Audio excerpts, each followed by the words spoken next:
You know, he's right. The standard is the standard. Hey guys, welcome back. This is a 1978 jet boat. It's not a how-to. This is kind of like a fulfillment of a promise. In the last video I was talking about this boat, I said that I would do a walk around and talk about what I did. So let's get into what I did. First, the wood trim that you see there, it's got a varnish on it. Actually, the entire boat has a varnish. And at first I thought it might be poli-glow. Then we thought it might be a clear coat. It really didn't matter. We had to fix it, and the customer didn't know that it was there. So we bid the boat at a certain price and kind of stuck with it because, you know, fair is fair. He didn't know, we didn't know.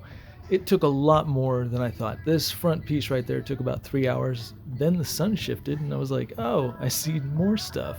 So, you know, nobody's perfect. The boat came out really well. Unfortunately, I had to use 3M's Super Duty compound, followed by 3M's Heavy Cut compound, followed by 3M's Perfected ACEX, followed by a good cleaning, followed by, I know, lots of followed bys, right? It's almost like the Bible, beget, beget, beget. Anyway, I digress. Flagship by Meguiar's, which, wink, is owned by 3M. Anyway, I think the boat came out really well. It didn't come out perfect. There's still some swirl in the wood varnish. Varnish doesn't react quite like gel coat, nor does it react quite like paint. That being said, I was really happy with it. I really hope the owner's happy with it. He's going to go pick it up tomorrow, I think. So I'm excited about that. I can't wait till he gets a chance to see it. Anyway, basically just compound. Then there was some compounding. Then a little bit of compounding. Then some compounding. And a little bit of compounding. Okay, lots of compounding. I'm not going to lie, but it was a lot quicker, in my opinion, humble as it is, than wet sanding. So anyway, there it is. I said I would show you, walk around and tell you what I did and didn't do.